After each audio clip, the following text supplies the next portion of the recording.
5:9 says, "You shall not bow to them or serve them," them being other gods, right? "For I, the Lord your God, am a jealous God, visiting the iniquity of the fathers on the children to the third and fourth generation. For who? For those who hate me." The Daily Mail, they have an interview with Kevin Spacey's brother here. Kevin Spacey's father, according to him, was a Nazi child rapist who what? Hated Jews and sexually abused his own son for years, and their mother knew, claims Kevin Spacey's brother. Oh, wow. Kevin Spacey's older brother, Randall Fowler, has spoken out about their abusive father exclusively to the Daily Mail. Spacey, 58, is facing allegations of trying to seduce actor Anthony Rapp when he was 14 years old and sexually assaulting a relative of Heather Unruh. Fowler, who was Kevin Spacey's older brother, I'm not sure why they have different last names, but that's besides the point. He's 62. He claims that their father, Thomas Jeffrey Fowler, was a Nazi and would rape Fowler throughout his adolescence, and that his mother knew of the abuse. Fowler said, "There is so much darkness in our home. It was absolutely miserable. Kevin tried to avoid what was going on."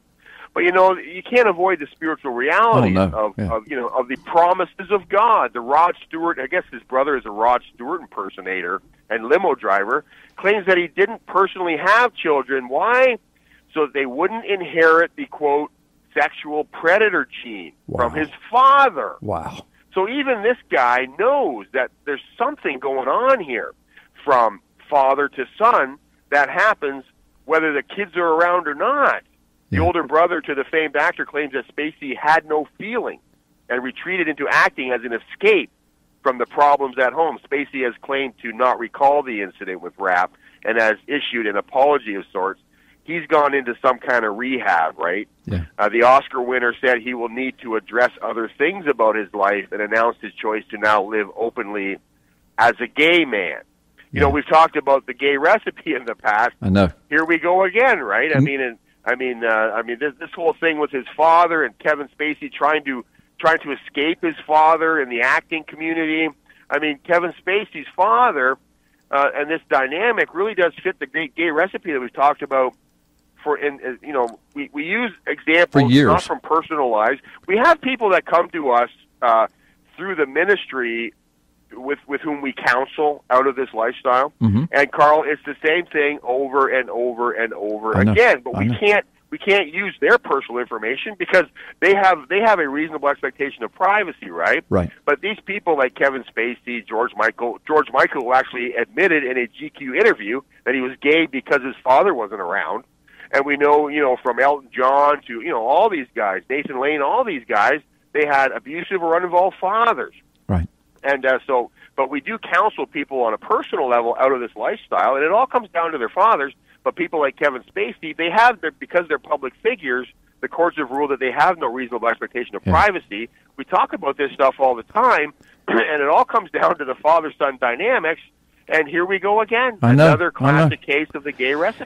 And you know what? One of the dichotomies that goes on in my brain and spirit all the time, is for so many years I was a law enforcement officer, a cop, a deputy sheriff, did criminal investigations, et cetera, 2 different sheriff's offices, even worked in the prison system and the administrative offices of the central headquarters of the Florida State prison system. And so there's that law enforcement part of me that wants to look at a Kevin Spacey doing this to this kid that's now come out and, wants me to lower the boom, the rule of law. I get that. But but then there's the pastor part of me, for 30 years. I just want to put my arms around this young man that was, molested and Kevin Spacey. But I mean, both of them are damaged goods. They're damaged people. And I know that, that Jesus Christ can do some healing, do the healing and restore them and change their lives. But man, my heart just breaks when I listen to this story of Kevin Spacey. It just fits this narrative over and over again. Mike, it does. It's absolutely demonic. Well, I know this isn't the Greg Jackson show, and we have to go soon. But if you don't want to email ppsimmons@live.com and express what you're going through to us, for us to help you out of this lifestyle, get 40 things to teach your children before you die. I Yes. mean, there's some powerful insight in there that will help you to deal with how to be a father, Yeah. how to teach your sons, how to be a man, because manhood is coming. It's coming like a freight train. There ain't no stopping it. If you want to properly educate your children on how to be men, Yes. I know this isn't the Greg Jackson hour here, but 40 things to teach your that's children okay. before you die. Yeah. And Greg, I'll be looking for that check in the mail. Yeah, that's right. No, we're going to promote Greg because he not only is he a good man and a godly man and a professional man. I mean, he's been in media for years and knows how to get the word out. But he's a best-selling author, and he writes good stuff, good practical stuff. So, yeah, we're going to plug that some more before this show is over.